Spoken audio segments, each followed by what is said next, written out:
Bagaimana jika konflik di Timur Tengah tiba-tiba membuat harga bensin, listrik, bahkan makanan di Indonesia ikut melonjak tanpa kita sadari?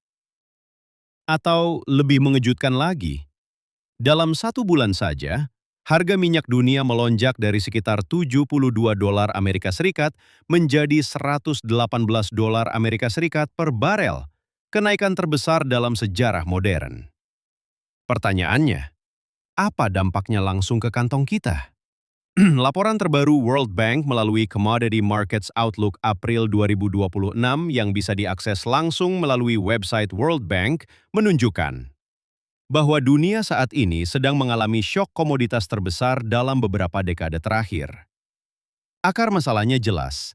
Konflik Amerika Serikat di Timur Tengah yang mengganggu jalur vital global Selat Hormuz yang mengangkut sekitar 35% perdagangan minyak dunia dan 20% gas alam cair. Ketika jalur ini terganggu, efeknya bukan hanya regional tapi global dan sistemik. Dampak langsung, pasokan minyak global turun sekitar 10 juta barel per hari, terbesar sepanjang sejarah. Kedua, harga energi melonjak drastis. Dan ketiga, harga LNG di Asia naik hingga 94% dalam sebulan. Namun dampaknya tidak berhenti di energi. Efek dominonya, harga pupuk naik tajam. Biaya produksi pangan meningkat. Harga logam dan bahan industri ikut terdorong naik.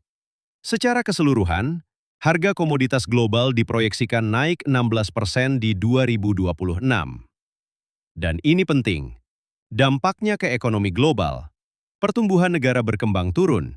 Inflasi naik ke level tertinggi 4 tahun. Risiko krisis pangan meningkat.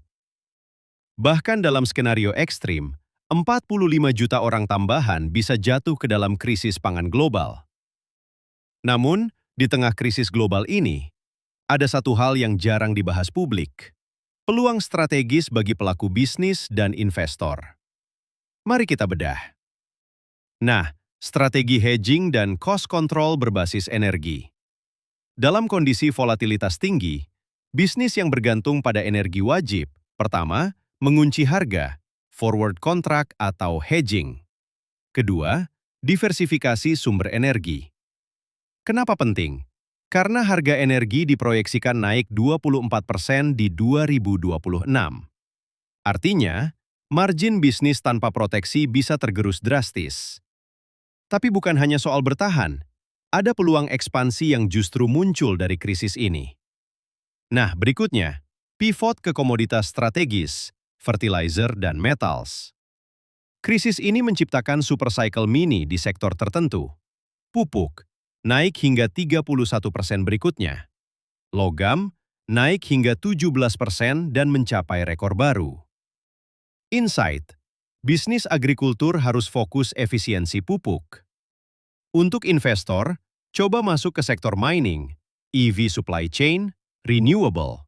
Karena permintaan didorong oleh energi terbarukan, elektrifikasi, AI dan data center.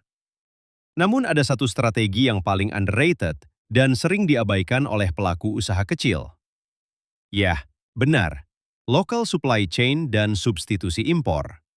Ketika global supply chain terganggu, yang menang adalah pemain lokal dengan rantai pasok pendek. Strateginya: 1. Substitusi bahan impor dengan lokal. 2. Bangun kemitraan domestik. 3. Fokus resilience, bukan hanya efisiensi. Kenapa ini penting? Karena gangguan saat ini lebih ke akses distribusi, bukan kapasitas produksi global. Artinya, yang bisa akses barang adalah yang menang. Krisis komoditas 2026 bukan sekedar berita geopolitik. Ini adalah ujian bagi daya tahan bisnis, ancaman nyata bagi inflasi dan daya beli, sekaligus peluang bagi mereka yang siap membaca arah. Dalam dunia yang semakin tidak pasti, satu hal menjadi jelas. Ketahanan, resilience, kini lebih penting daripada efisiensi semata. Menurut Anda, sektor apa di Indonesia yang paling diuntungkan dari kenaikan harga komoditas ini? Dan apakah ini awal dari krisis atau justru peluang emas? Tulis pendapat Anda di kolom komentar. Dan jangan lupa, subscribe ya!